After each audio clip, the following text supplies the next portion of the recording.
시청자 여러분 안녕하십니까? 출발 성공 투자 박민영입니다. 안녕하세요. 김수정입니다. 뉴욕 증시는 PC 물가지수 발표를 앞두고 혼조 마감을 했습니다. 특히나 나스닥 지수가 기술주들의 차익 실현 속에서 1%가 넘게 밀렸는데요. 엔비디아 주가가 크게 또 급락하면서 연속적인 하락을 이어가고 있습니다. 이에 따라서 AI 반도체 관련주들, 일부 AI 반도체주들 모두 다 조정이 나왔는데요. 국내 증시에 이 부분이 또 부담으로 작용할 것 같습니다. 3거래일 만에 엔비디아에서 시총 증발이 수백조 원 이뤄졌습니다. 뉴욕장의 흔들림은 그냥 AI 반도체 조정 이렇게 볼 수 있는 그 정도의 강도를 지니고 있는데요. 어떻게 바라봐야 될 것인가? 그리고 반도체 섹터가 흔들리면서 오히려 다른 섹터에서는 올라가는 빈도수가 많아지고 있습니다. 이에 대한 시각 정리도 같이 진행해 보도록 하죠. 자, 어제 장이 어땠는지부터 점검하겠습니다. 어제 국내장을 보면서 이런 생각이 들었어요. 우리 증시가 마음으로 낳은 증시가 미국인 것인가? 미국 장에서 살짝 뭔가 기침을 하자 국내장에서는 크게 알아버리는 느낌입니다.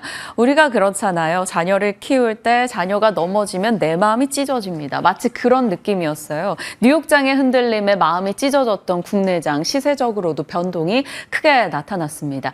자, 코스피 0.7%, 코스닥은 1% 이상 떨어졌습니다. 미국에서 반도체 쪽이 부진했고 환율이 1,390원을 자꾸 건드리면서 시장의 변동을 야기했죠. 외국인 현선물 1조 매도 물량 나왔습니다.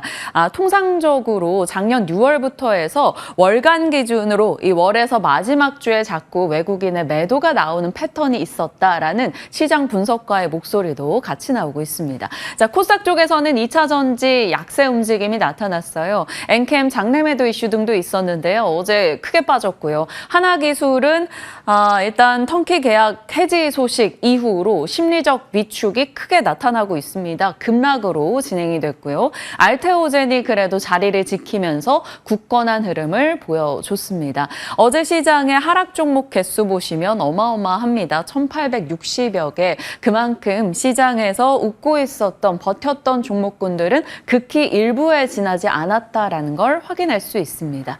자, 엔비디아와 마이크론 측이 떨어지면서 반도체주 차익 실현 욕구가 증폭됐고요. 삼성전자는 하이닉스 대비 좀 못 갔던 것과 또 실적이 다가오고 있기 때문에 실적에 대한 기대감이 작용하며 그래도 버텨냈습니다. SK 하이닉스와 한미반도체 다소 크게 흔들림을 보였고요. 눈에 띄었던 게 웬일인지 LG그룹주가 선전했습니다. LG전자, LG이노텍, LG디스플레이 강세 흐름 보였는데 잠시 후에 좀 더 자세히 살펴보도록 하겠습니다. 자, 시장은 확실히 선뜻 손을 내밀어서 매수하기에는 굉장히 심리적으로 위축되는 장이 전개되고 있습니다. 경계하는 요소들 확인을 해보면요. 반도체 풍향계 마이크론의 실적 한국 시간 6월 27일 앞두고 있고요. 바이든 트럼프의 첫 TV 토론 금요일 오전 10시로 예정되어 있습니다. 한국 시장 기준으로요. 그리고 PC 물가 데이터 금요일 밤 한국장 기준 발표가 되겠죠. 거기다가 지정학적 리스크가 고조되고 있습니다. 러시아 측에서 우크라이나가 미국 미사일로 우리를 공격했고 사상자가 발생했다라고 언급하며 미국을 향한 좀 반발의 목소리를 내고 있고요. 이스라엘의 네타냐후는 헤즈볼라와 전면전 준비 마쳤다라는 얘기를 꺼내놓으면서 중동 불안을 더욱더 자극했습니다. 그러다 보니까 선뜻 손나가기 어려운 장이 전개되네요. 일정 환율, 반도체 쪽 부담으로 인해서 시장은 고초를 겪고 있습니다. 자, 그래도 소리 없이 강하게 나름 자리를 지켜내고 있는 쪽이 바로 조선, 해운 이런 쪽이 아닐까 싶습니다. 컨테이너선 수주 이슈 어제 특정 기업에 전달됐고요. 홍해 사태 장기화로 인해서 컨테이너선 공급 과잉 우려가 조금 줄었다라는 이슈, ECB 금리 인하로 유럽권의 발주가 늘 수 있다라는 것과 대왕고래 수출 모멘텀까지 더해지며 조선주 어제 강했고요. 해운주는 매주 금요일 이후에 항상 운임책 체크하고 있고요. 어제 11주 연속 컨테이너 운임 올랐다라는 점 살펴봤었는데요. 여러 이슈로 인해서 어제 해운과 물류도 비교적 시장 대비 버텨냈다. 이렇게 볼 수 있겠습니다. 자, 거기다가 건강기능식품 관련 종목군들이 어제 테마로 자리를 잡았는데요. 노바렉스 10% 급등 흐름이 있었고요. 코스맥스 MBT도 9% 상승세 확인이 됐습니다. 보건 물가지수가 12년 내 최대 상승폭을 기록했습니다. 보건 물가지수 내에 건기식 물가지수, 의료비나 건기식에 대한 비용 등을 살펴볼 수 있는 데이터인데요. 2000년 이후 최대 오름폭을 기록했다라는 소식이 있었습니다. 거기다가 DS에서 ODM사에 대한 실적 하반기에 기대된다라며 노바렉스와 코스맥스 MBT를 탑픽으로 제시했는데 어제 건강기능식품 종목군에서 가장 좋은 시세를 내기도 했습니다. 지금 K푸드나 K뷰티 쪽에서도 차익 실현의 움직임이 꽤 나오고 있는 상황에서 노바렉스 이런 코스맥스 MBT 건기식도 K푸드 내에서 K건기식이 붙으면서 관심을 받았는데요. 때마침 나온 보고서에 반응을 보였습니다. 다만 이것이 단발성으로 끝이 나는 단순 테마로 지나갈지에 대해서는 지켜봐야 될 것 같습니다. 자, 그 밖에 개별 특징주로는 폭염 쪽에서 어제 LG전자도 그렇고 이런 제습기, 냉방기 이런 쪽에 주가 흐름이 꽤 있었는데요. 파세코 어제 17% 상승이었고요. 저출산 테마로는 캐리소프트, 건기식의 노바렉스, 한샘은 리모델링 관련 종목으로서 어제 상승세. 그리고 하락 쪽에서는 이전 상장한 파라다이스, 크래프톤 등이 어제 떨어진 채 거래 마쳤습니다. 어제 시장에 대한 이야기였고요. 사람이 조금 웃을 날도 있어야죠. LG 디스플레이, LG전자, LG이노텍을 갖고 계신 분들입니다. 올해 상승률 보시면 LG 디스플레이가 0.1% 하락입니다. 다른 종목 잘 갈 동안 뭐 했나 싶죠. 그런데 최근에 달라지고 있습니다. 요즘 LG 디스플레이를 필두로 디스플레이 쪽에서 조금 바닥에 고개를 드는 모습이 나오고 있다라는 얘기를 한 3거래일 연속해서 드리고 있는 것 같습니다. LG 디스플레이 시세가 확연하게 조금 지난주 후반부터 달라지고 있죠. 어제도 7%의 급등을 기록하면서 올해 들어 최대 1일 거래량, 거래 대금을 기록했습니다.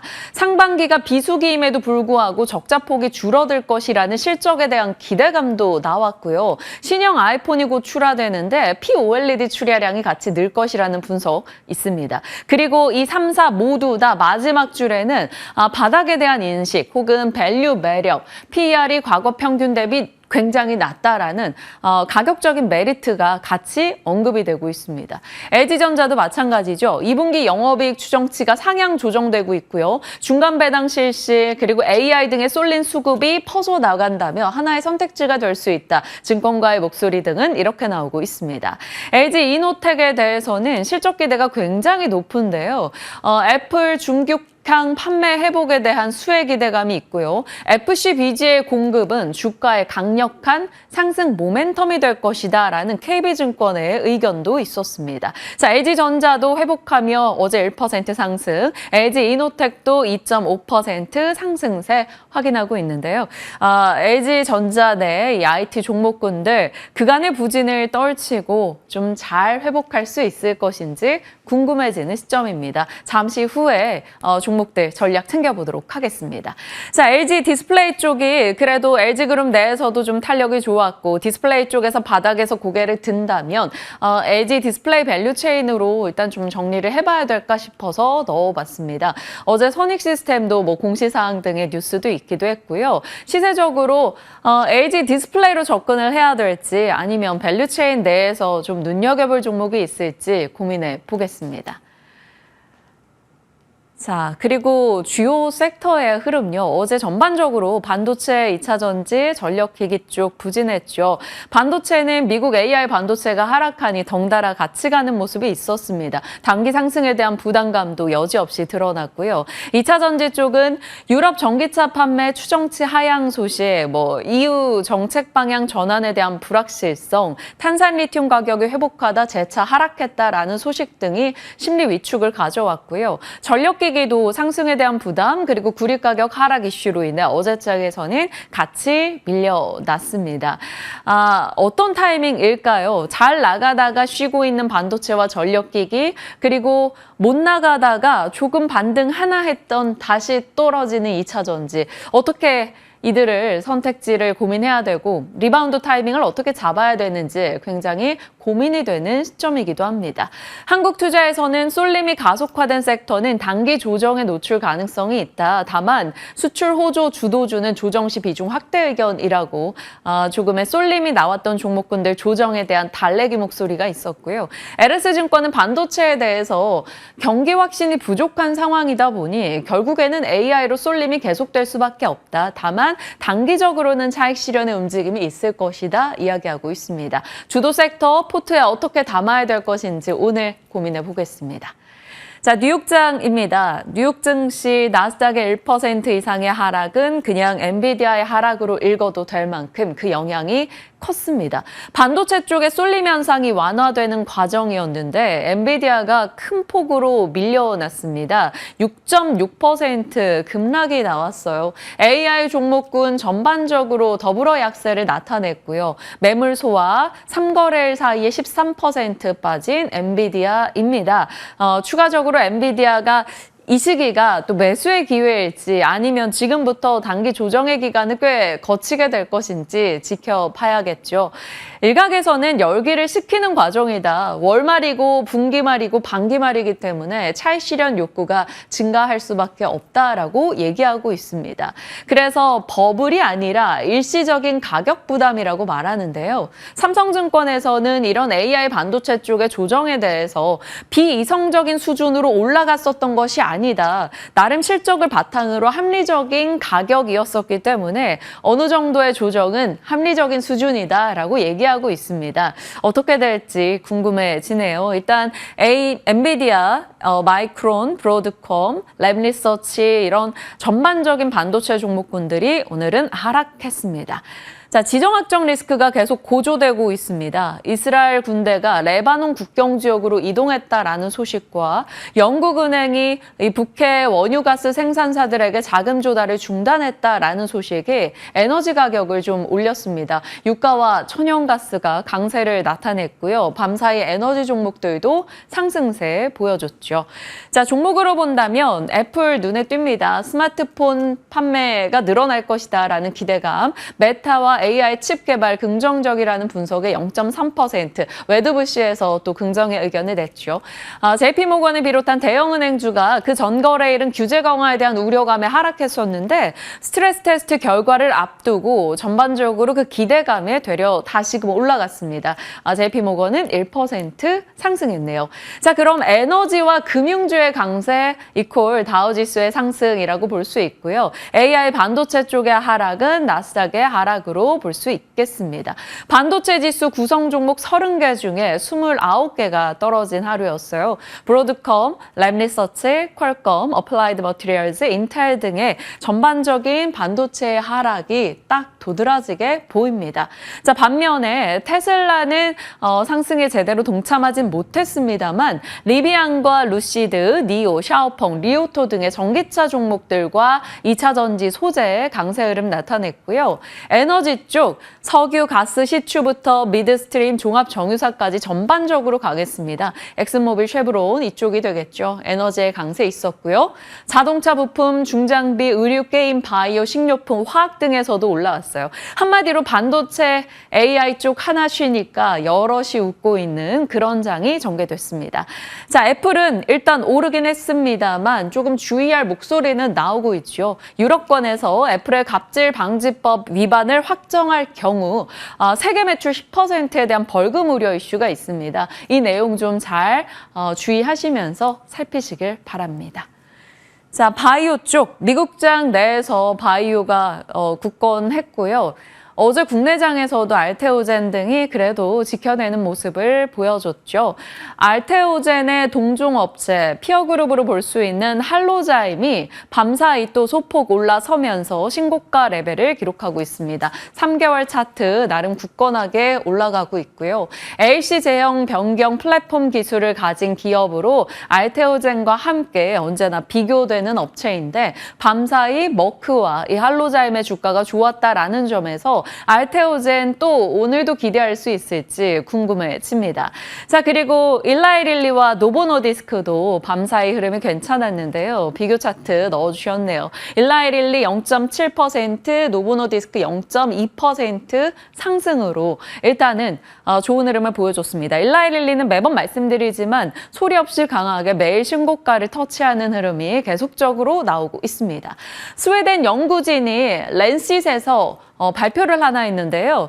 노보노디스크의 비만약이 치매 발병률을 최대 30% 낮추는 효과가 있다라는 내용이 담겨 있었습니다. 결국 GLP-1의 만병통치약 이슈가 다시 한번 나온 것이고요. 국내 업체들도 앞다퉈 관련한 GLP-1 제품의 개발에 나서고 있다. 뭐 이런 뉴스가 계속 있죠. 그래서 관련 종목들 GLP-1 제품 혹은 치매 관련해서 연결해볼 만한 종목군들 정리만 살짝 넣어봤습니다.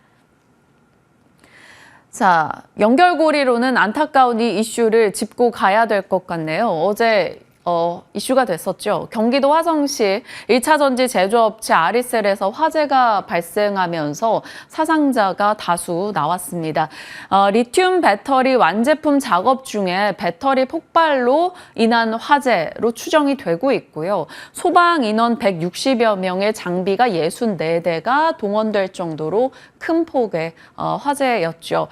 이에 대한 한 언론의 이제 기사 헤드라인이 꺼질 듯 꺼지지 않았다라는 제목이 있었는데요. 어제 이 아리셀을 자회사로 두고 있는 에스코넥이 장중에 급락했던 이유이기도 합니다. 통상적으로 리튬 배터리가 화재가 나는 경우는 보통 열폭주라는 원인이 있기 때문입니다. 분리막이 손상된 경우 과열로 인한 화재와 폭발 스파크가 튄다라는 거죠. 우리가 기억하는 카카오톡 먹통 사태 2022년도 데이터 센터 화재 역시나 리튬 배터리 스파크에서 시작된 바 있었습니다. 자, 화재에 대한 공포, 열폭주에 대한 불안이 생겨나게 된다면 이런 쪽에 대한 아이디어를 체크할 수 있을까 일단은 넣어봤습니다. 캠트로스 2차 전지 화재 방지 첨가제, 이닉스 화재 예방 부품 솔루션, 나노팀 전기차 화재 예방 방열 소재, 그리고 소방 설비 전문 기업인 파라텍은 전기차 배터리 화재 진압 특허를 등록한 상황이고요. 휴림 로봇, 스마트 소방 로봇 업체이기도 합니다. 당연히 일단은 테마성으로 움직일 여지가 있겠습니다만 관련한 기업들의 추이 지켜보시죠. 자, 그 밖에 연결고리는 조금 어려운 내용이 또 등장하고 있더라고요. 파운드리 세계 1위인 TSMC가 삼성전자가 먼저 진출한 차세대 패키징 기술 시장에 진입할 것이다. 이런 얘기가 나오고 있습니다. 본인들의 패키징 기술의 병목 현상이 있기 때문에 그 부분을 조금 해결하기 위한 과정이라고 합니다. 그러면 차세대 패키징 기술이 무엇인가? 패널 레벨 패키징 기술이라고 합니다. 그래서 이 부분에 대한 관심을 가져야 될지 일단은 체크해 놨는데요. 이 PLP 기술은 웨이퍼보다 직사각형 기판을 활용하기 때문에 면적이 더 넓고 더 쓸 수 있는 면적이 많다라고 합니다. 왜냐하면 웨이퍼 기반한 패키징 기술 같은 경우는 웨이퍼가 원형이기 때문에 네모로 잘라내고 나면 자투리 부분을 쓸 수 없는 상황이 생기죠. 그런데 네모인 경우는 모두 다 활용할 수 있기 때문에 생산 효율이 더 올라갈 수 있다. 뭐 이런 기술입니다. 차세대 패키징 기술이기 때문에 지금 당장 무언가가 된 것은 아닙니다만 일찌감치 이쪽으로 좀 진출했던 기업들은 있더라고요. 찾아보니 네페스 그룹이 2020년도부터 이 F5 PLP 기술에 투자를 했었고요. 2022년도에 너무 빠르게 진입해서 고초를 겪고 있다. 뭐 이런 기사 등도 나오기도 했습니다. 그래서 일단 관련해서 알아두자라는 차원으로 네페스와 네페스아크, 3S 등등 관련주 일단은 체크해 두겠습니다. 연결고리 내용들이었고요. 이번 주 일정 오늘 화요일이죠. 세계 배터리 충전 태양에너지 엑스포 진행 진행되고요. 오늘 SOS랩 자율주행 라이더 업체 상장 예정돼 있습니다. 미국에서는 세계 경기 물동량을 보여주는 페덱스 실적도 확인이 필요하고요. 이제 내일이면 데브 시스터즈의 신작 쿠키런 출시되기도 하고요. 마이크론 실적 등도 앞두고 있기 때문에 살피면서 대응하시길 바랍니다. 자, 여러 뉴스들 점검했고요. 자세하게 섹터 뉴스 들어가겠습니다. 오늘은 어디 봐주십니까? 네, 조선입니다. 조선과 해운이 어제 크게 올라갔습니다. 반도체 뒤를 이어서 하반기에 증시 주도주가 될 수 있다는 기대감도 몰리고 있는데요. 브리핑 통해서 체크해 보겠습니다. 6월 16일, 17일 이때쯤에 브리핑 드렸어요. 딱 일주일 전입니다. 그때 질문이 바로 이거였습니다. 이제 진짜 갈 때가 됐다. 조선주가 하반기에 증시 주도주가 될 것인가. 여전히 업황에 대해서 긍정적인 부분들 체크되고 있습니다. 실적에 대한 기대감도 있고요. 신조선가부터 중고선가 지수 여전히 높은 수준 유지합니다. 하지만 주가에는 아직까지 이게 반영이 되지 않았다라는 측면에서 브리핑 전해드렸는데요. 지금 보시는 것처럼 한국의 주식시장 지수 대비해서 조선주 퍼포먼스가 상당히 좋습니다. 어제장에서 크게 시세가 나왔던 만큼 이제는 주도주 역할을 톡톡히 해낼 수 있는지가 궁금해집니다. 앞서 말씀드린 것처럼 말해 뭐 할까요? 정말 계속해서 좋은 걸요. 신조선가 지수, 벌크나 탱커나 컨테이너선 고루 상승하면서 2008년에 기록했던 최고 수준에 거의 근접한 모습입니다. 매주 체크해드리고 있는데 계속 올라가고 있잖아요. 중고선가 지수도 마찬가지로 컨테이너선 중고선가가 3주 연속으로 크게 상승하고 있습니다. 중고선가 지수도 2주 연속으로 올라가고 있다라는 부분까지 업황에 대해서 긍정적인 부분 체크해봤습니다. 조선주가 계속 이렇게 좋은 건 또 슈퍼사이클에 대한 기대감이 여전하기 때문인데요. 13년 만에 엄청난 호황이다라고 하잖아요. 1분기에 호실적을 기록했습니다. 동반 흑자 전환에 성공을 했고요. 그동안 적자를 상당히 길게 끌어왔었는데 2분기에도 어닝 서프라이즈에 대한 기대가 큰 상황입니다. 중국을 제치고 1위를 탈환하는 모습을 보여주기도 했었고요. 2분기뿐만 아니라 앞으로 하반기에는 실적이 더 좋아질 것이다라는 얘기 나오고 있죠. 노후 선박의 교체 시기가 도래한 상황입니다. 2030년까지 교체 발주가 필요한 VLCC가 400여 척에 달한다고 하죠. 미국의 함정 유지 보수 사업에 대한 기대감도 나타나고 있습니다. 앞서 보셨던 것처럼 신조선가 역사상 최고치인 데다가 어제 또 원달러 환율이 1,390원까지 기록을 했죠. 강달러에 대한 부분, 환차익까지 수출주이다 보니까 이러한 부분에서 수익성 개선에 대한 기대감 크게 나타나고 있고요. 그리고 친환경 규제 같은 여러 가지 측면에서도 고부가 가치 선박의 수요가 늘어나고 있습니다.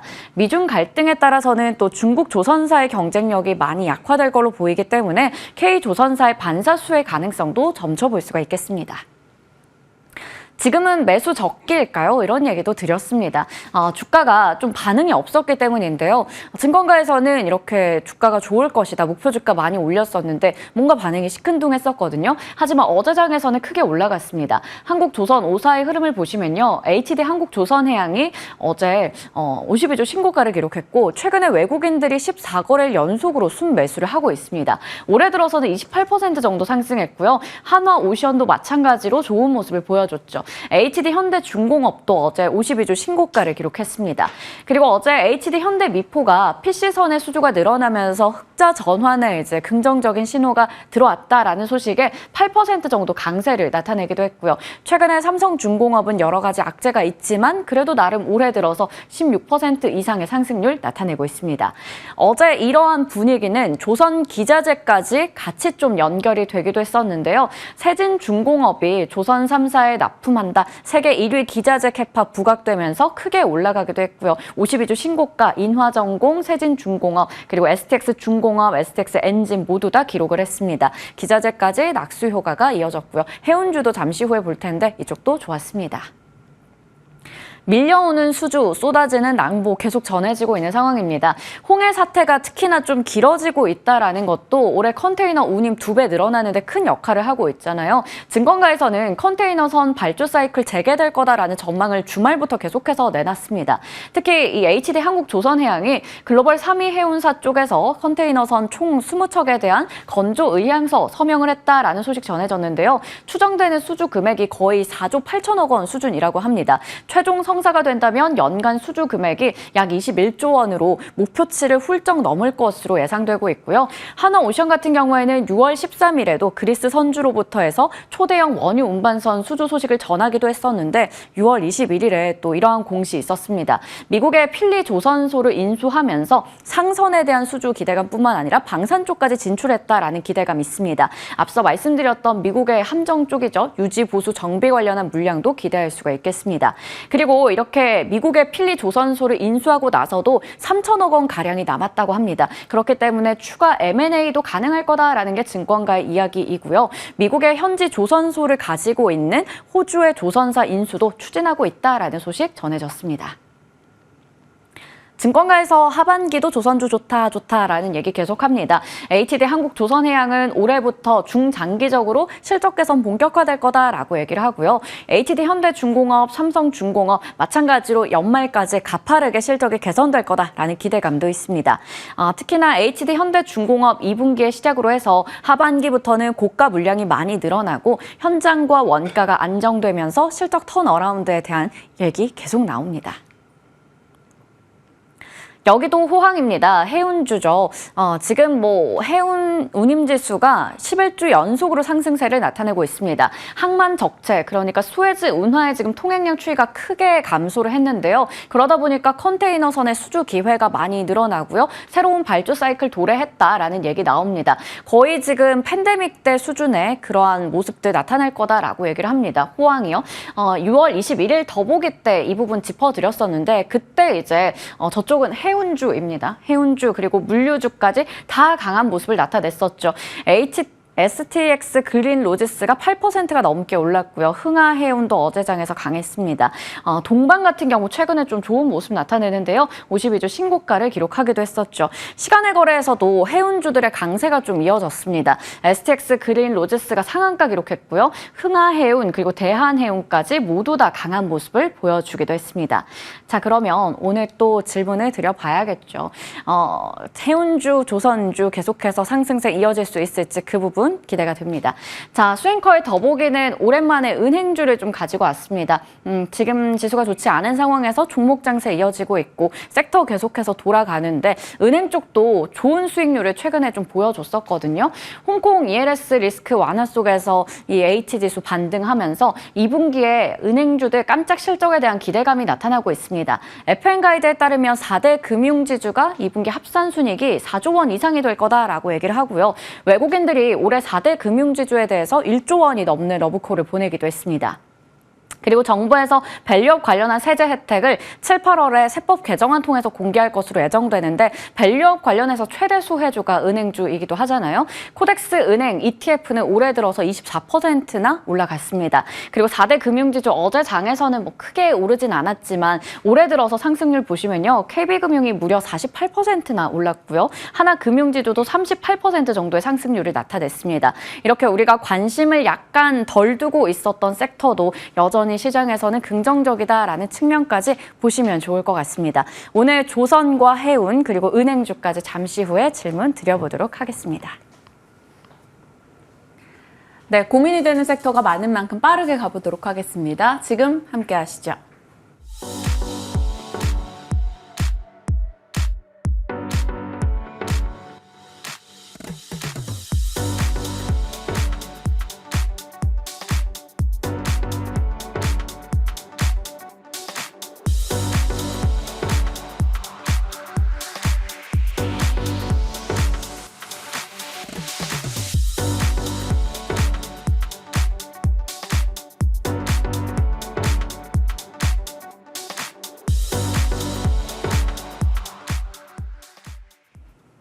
시장에 대한 전략, 오늘 김태성 본부장과 챙겨보겠습니다. 어서 오세요. 네, 안녕하세요. 안녕하십니까. 무엇 하나 걱정 안 되는 섹터가 없어요. 그렇죠. 다 약간의 우려와 희망보다는 약간의 걱정이 더 우세한 그런 상황입니다. 네. 어떻게 바라봐야 될지 고민돼서 오늘의 첫 질문은 포트 전략 좀 짜주세요. 이렇게 드리려고요. 가장 어려운 질문이긴 합니다만 개인 투자자분들에게, 그러니까 시청자분들에게 가장 중요한 이야기일 수도 있을 것 같습니다. 일단 결국 시장의 조정은 피할 수 없죠. 주식을 하다 보면 언제든지 우리가 조정을 맞이할 수 있는데 문제는 그 조정 이후에 지수가 회복한 만큼 여러분들이 가지고 있는 개별주들의 회복도 빠르게 나타나야 된다라는 겁니다.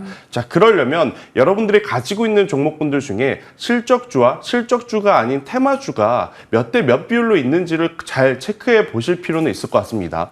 지난 일주 동안 사실은 글로벌 증시 그리고 우리나라 증시가 조정세를 좀 보이고 있다 보니 실적주보다는 테마주가 오히려 더 좋은 성과를 내었을 수밖에 없는 한 주였을 겁니다. 하지만 이 조정의 끝자락 혹은 이제 조정이 어느 정도 시작이 된 상황에서부터는 테마주의 비중을 서서히 줄이면서 그동안 잠시 쉬어갔던 혹은 조정의 폭이 조금은 생각보다 깊었었던 성장주 혹은 실적주에 대한 비중 조절을 저는 해야 될 때가 아닌가라는 의견을 한번 드려보도록 하겠고요. 글로벌 증시가 지금 전반적으로 펀더멘탈이 흔들리는 것은 절대 없습니다. 단지 이제 수급에 따라서 움직이는 종목군들이 굉장히 지금 많아진 상황이고 특히나 그 종목군들 중에 하나가 바로 엔비디아이기 때문에 아무래도 이제 엔비디아가 기침을 하면 우리나라는 몸살을 앓을 수밖에 없는 그러한 구조라 상대적으로 굉장히 좀 힘이 들 수밖에 없는 상황이긴 하나 만약 여기서 이제 플랫하게 기간 조정 이후에 반등이 나오게 된다면 가장 먼저 반등이 나올 수 있는 쪽은 결국에는 실적에 문제 없었으나 수급의 영향으로 주가의 조정이 조금은 과했던 저는 반도체주가 아닐까라는 생각이 듭니다.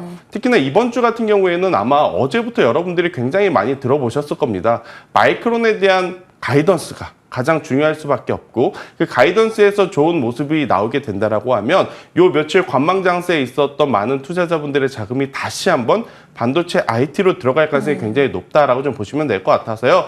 지금의 조정을 너무 속상해하실 필요는 없을 것 같아요. 어차피 위기 다음에 기회는 여전히 오는 것이 주식시장이고 우리는 그 기회를 잘 살리면 된다라는 생각이 들고 있고요. 그 기회는 사실 테마적인 종목군들보다는 실적주에서 가장 먼저 반응을 한다라는 의견을 한번 드려보도록 하겠습니다. 오히려 한번 흔들림이 좀 있고 나서는 회복할 때 그래도 주도 섹터에서 반응을 준다면 지금 반도체 쪽이 그래도 회복을 기대를 가져볼 수 있다라는 점 살펴주셨어요. 주요 섹터로 저희가 분류하는 큰 덩어리는 2차 전지와 바이오도 있습니다. 이쪽 자동차 섹터도 있고요. 각 섹터에 대한 짧은 코멘트 부탁드릴게요. 일단 2차 전지 같은 경우에는 사실 어제 그 화재가 실질적으로 우리나라 시장의 기업들에게 미치는 영향은 없을 수는 있습니다. 네, 1차 전지 업체이기도 그쵸? 하고요. 네. 하지만 이제 투심 자체가 워낙 위축이 된 상태에서 뭐 엔캠이라든지 PNT 이러한 최근에 이제 가파르게 올랐었던 종목군들까지 지금 투매를 부르는 모습들이 좀 나타났었던 어제였기 때문에 저는 2차 전지 관련주들 최근에 몇몇 종목이 굉장히 좋은 모습을 보였지만 그 종목분들도 사실은 이제는 시간이 좀 필요할 수도 있겠다라는 생각이 들어요. 그래서 2차 전지의 전체적인 뷰는 하반기로 갈수록 혹은 내년으로 갈수록 지금보다는 더 나아질 수 있는 요소는 괜찮지만 너무 공격적으로 지금 매수를 하기에는 종목군들이 많지 않다라는 의견을 한번 조심스럽게 드려보도록 하겠고요. 제약바이오 같은 경우에도 마찬가지죠. 지금 뉴스 히스토리가 좀 나오고 있는 쪽, 특히나 이제 기술력을 가지고 임상을 돌파하려는 모습들을 좀 보이는 기업들은 관심 있게 좀 보실만 합니다. 하지만 전통적으로 이제 우리 제약바이오의 좀 강자라고 했던 삼성바이오로직스, 셀트리온 참 손이 안 가죠. 네. 그러니까 실적적으로는 괜찮습니다. 하지만 이제 주가의 퍼포먼스 기준으로 보면 굉장히 매수하기가 참 불편할 수밖에 없는 그러한 상황이라서 저는 제약바이오도 그렇고 2차 전지도 그렇고 일단 우선은 종목을 잘 선별하는 게 맞을 것 같고요. 대신에 2차 전지는 상대적으로 제약바이오보다는 최대한 분할 매수를 하시는 게 맞지 않나 혹은 3분기 실적에 대한 회복세를 보고 들어가도 늦지 않는다라는 의견. 대신 이제 제약바이오 같은 경우에는 저는 삼천당제약, 옵투스제약 혹은 알테오젠, 리가켄바이오 이런 종목군들은 지금의 위치도 그렇게 나쁜 상황은 아니지 않겠는가라는 의견 드려보도록 하겠습니다. 네, 제약바이오 일부 제외하고 그리고 2차 전지 전반에 대해서는 다소 조금 보수적인 긍정으로 볼 수가 있겠습니다. 시간이 좀 더 필요하다 혹은 종목 선별에 주의를 기울여보자 이렇게 정리하겠습니다. 자동차는 완성차 어떻게 할까요? 크게 걱정할 필요는 없을 것 같습니다. 어제 간밤에 이제 열렸었던 미장에서도 포드라든지 GM 같은 경우에는 좋았어요. 굉장히 나쁘지 괜찮았습니다. 않았어요. 네. 그러면 오늘 반도체 IT에 좀 쉬어가는 그러한 수급들이 다시 한번 이 자동차 혹은 자동차 부품주 쪽에 올라갈 수 있다라는 이야기 한번 드려보도록 하겠고요.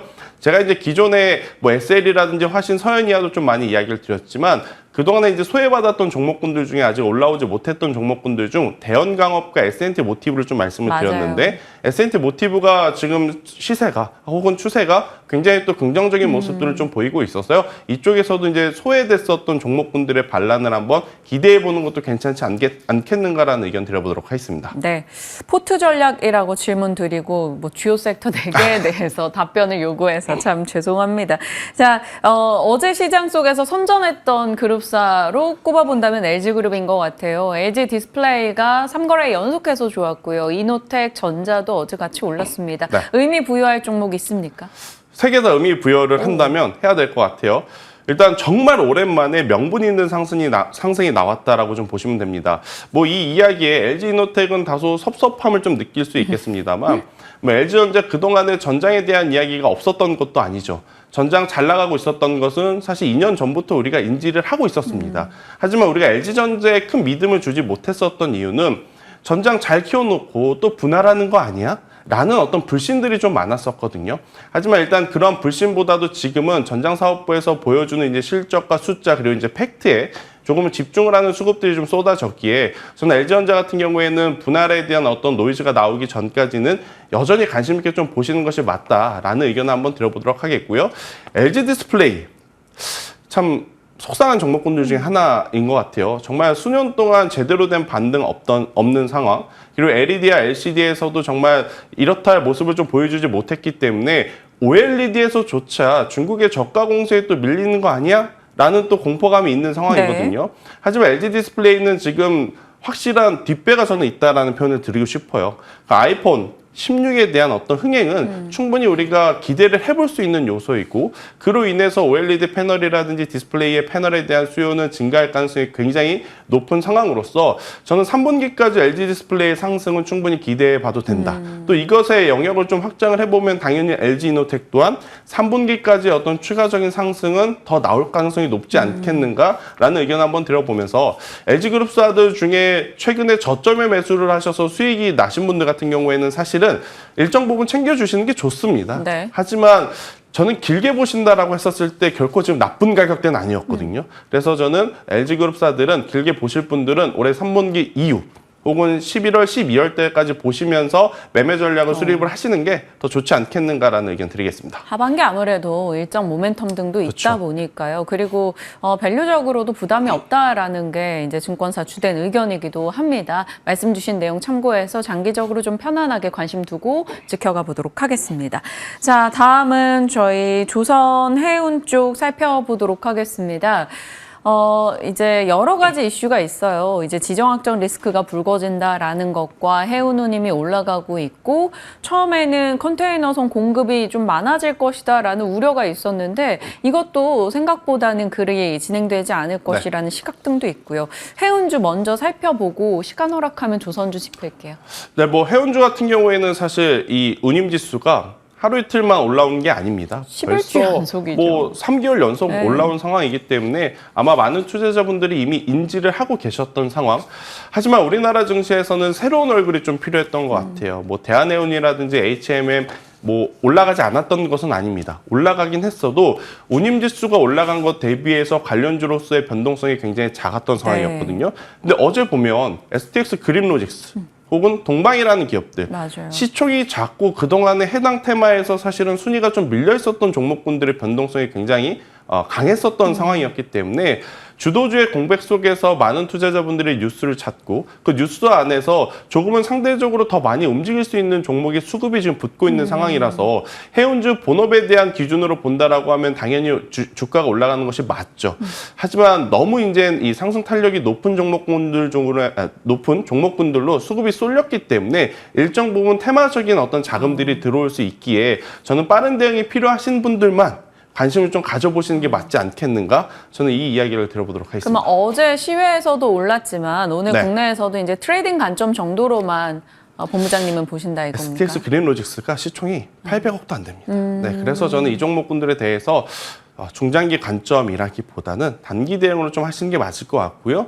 만약에 이쪽에 대한 어떤 공감대가 형성이 되신 분들 같은 경우에는 차라리 대한해운이 조금은 더 나올 수 있는데 수익률 게임적인 부분을 우리가 고려 안 할 수는 없잖아요. 그래서 저는 오히려 STX, 그린로직스, 동방이 좋으나 이쪽에 대해서는 중장기는 다소 어려울 수 있다는 의견을 드리겠습니다. 충분히 각 종목에 대한 뉘앙스 전달받았습니다. 조선에 대한 짧은 코멘트 요청해도 네. 될까요? 일단 조선 배의 대수로만 보면 중국이 압도적입니다. 근데 여러분들 그거 걱정하실 필요 없을 것 같아요. 그러니까 진입장벽이 낮다라고 하는 벌크선들이 지금 많이 차지하고 있는 중국의 어떤 수주이기 때문에 우리는 고부가 가치, 그리고 최근에 LNG라든지 LPG 선박에 대한 수요가 지금 높아지는 상황 속에 뭐 조선 빅3, 빅4 기업들의 도크가 꽉 차서 만들 수가 없을 정도로 지금 굉장히 좋은 성과를 보여주고 있는 상황이기에 저는 조선주도 같은 경우에는 최근에 이제 쉼 없이 올라왔습니다. 그게 이제 가장 큰 단점이 되겠죠. 네. 만약 여기서 조정이 나오게 된다면 그 조정을 충분히 이용해 봐야 될 몇 안 되는 섹터 중에 하나가 아닐까라는 의견 한번 들어보면서 대신 이제 조선주들이 강했을 때 지수가 조금 안 좋았고 반도체 IT가 안 좋았던 것을 좀 기억해 볼 필요는 있을 것 같아요. 그러니까 지수가 좋고 반도체 IT가 좋고 우리나라 증시 강한데 왜 조선주 안 올라요? 이런 고민하실 필요 없는 것 같습니다. 그들이 좀 쉬어갈 때, 그들이 강할 때 저는 조선주들이 조금은 이제 쉬어가는 모습, 그리고 이제 우리는 그 쉬어가는 모습을 충분히 이용해 볼 필요는 있다 생각이 들고 있고요. 조선사들의 가장 큰 강점은 이제 사이클 진입이 저는 되었다라는 생각이거든요. 그렇다라고 하면 2008년도에 보여줬었던 어떤 그 상승세에 절반이라도 보여준다면 저는 충분히 지금부터라도 좋은 성과를 낼 수 있는 기업들이 많다라는 의견을 한번 드려보도록 하겠습니다. 네. 시장 주도 섹터와 조금 해지 성격을 지니고 있는 조선인데 오히려 주도 섹터가 없을 때는 나름의 또 버팀목이 돼주고 주도 네. 섹터가 갈 때 쉬더라도 그것은 또 활용의 기회가 된다 이렇게 의견 주셨네요. 조선해운에 대한 답변 받아봤습니다. 자, 이것은 사실 질문을 드려야 될지 말아야 될지 고민되긴 하는데 지금 네. K푸드 내에서 뭐 K라면, 뭐 떡볶이, 삼계탕 다 돌았었고 단발적으로 끝난 것도 있고 잘 가고 있는 것도 있습니다. 네. 근데 건기식이 새롭게 살짝 부상을 했단 그쵸. 말이죠. 휴럼이나 뭐 노바렉스 등등이 거론되고 있는데 이거 그냥 테마로 그냥 이런 게 있구나 하고 가야 될까요? 지나가야 될까요? 그러니까 K뷰티와 K푸드가 올라갔었던 명백한 이유는 뭐였냐면 해외 매출 비중의 성장이었거든요. 네. 그런데 이 건기식의 공통적인 단점은 뭐냐면 해외 매출 비중이 그렇게 높지 않다는 겁니다. 그러니까 이 주식의 혹은 이제 주가의 상승세에 어떤 연속성을 좀 부여하기에는 명분이 다소 약하기 때문에 저는 단기 트레이딩 영역에 지금 들어왔을 뿐 너무 K뷰티와 K푸드를 좀 보시면서 이 종목군들까지 그렇게 올라가겠다라는 기대감을 저는 높게 잡으시기에는 다소 현실적인 좀 부담감이 있지 않겠는가라는 의견 드리겠습니다. 본질을 파악하면서 시세적인 체크가 필요할 것 같네요. 일단 아직까지는 명분이 좀 약하다. 시장이 재미없을 때 한 켠에 작은 테마로 일단 부상한 정도 거기까지만 보도록 하죠.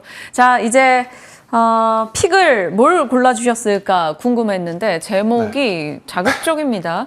주가 재미없어도 끝까지 살아남을 기업. 근데 끝까지 살아남는 거 중요하긴 한데 네. 저희는 주가도 재미있어야 되거든요. 그런데 저는 하나솔루션은 지금의 위치에서 우리가 매수를 한다면 그러니까 기존에 뭐 4만 원 후반대, 5만 원대 사신 분들은 속상하겠죠. 네. 하지만 없으셨던 분들이 지금 어떤 종목을 살까 고민을 하셨다가 에너지 쪽에서 하나솔루션을 좀 보신다라고 하면 저는 굉장히 좋은 성과를 좀 낼 수 있는 요소들이 많다는 생각이 들어요. 지금 뭐 해상풍력이니 태양광이니 지금 말도 많고 탈도 많습니다. 또 올해 이제 11월 달에 미국 같은 경우에는 대선이 있다 보니 어떻게 보면 정권이 바뀌면서 이런 에너지 정책에 대한 변화도 있지 않겠는가라는 이야기들이 많거든요. 하지만 이제 여기서 이제 가장 중요한 포인트는 뭐냐면요. 하나솔루션은 이미 모든 것이 준비가 되어 있는 기업이다라는 겁니다. 실제로 미국의 퍼스솔라와 함께 하나솔루션이 연간 혹은 분기당 생산해낼 수 있는 물량들이 시장 점유율을 굉장히 높게 가져가고 있는 상황이에요. 그래서 하나솔루션 없이 태양광을 이야기할 수는 없는 현재 상황을 놓고 고려해 본다라고 하면 전 여러분들이 만약 에너지주들이 없다.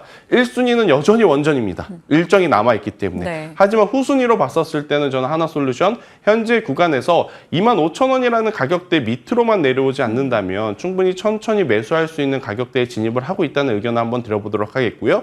여기서 이제 추가적으로 상승을 한다면 1차적으로는 35,000원, 2차적으로는 4만 원 그 이상의 흐름도 우리가 기대해 볼 수 있다.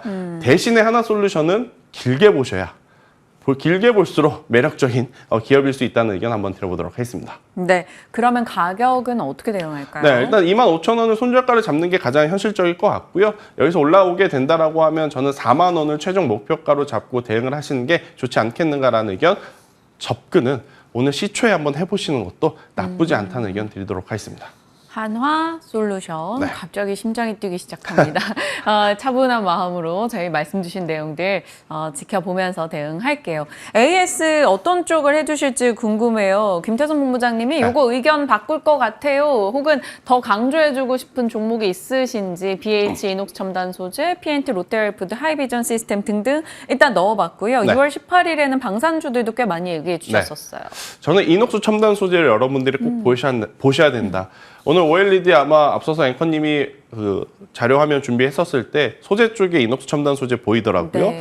그래서 지금 LG 디스플레이가 이렇게 간다는 건 당연히 시장은 아이폰에 대한 기대가 높다는 것이고 그로 인해서 소재에 대한 수요 또한 늘어날 가능성이 높으니 이녹스 첨단 소재를 보자라는 의견 한번 드려보도록 하겠고 그 어떤 장비라든지 소재 부품 이렇게 정리해 놓은 기업들 중에 많이 중복이 되는 기업이 2개 있었습니다. 하나는 아바코가 있었고 하나는 주성 엔지니어링이 있었는데 주성 엔지니어링은 반도체 향기가 좀 물씬 네. 나니까 OLED 쪽에서는 살짝 좀 후순위로 밀어둔다면 저는 여러분들이 아바코라고 하는 기업도 현재 위치에서 꼭 봐야 되는 수주 잔고가 굉장히 많은 그리고 이제 2차 전지 어떤 장비주에 대한 매력도까지 가지고 있는 기업이다라는 의견까지 한번 추가로 드려보도록 하겠습니다.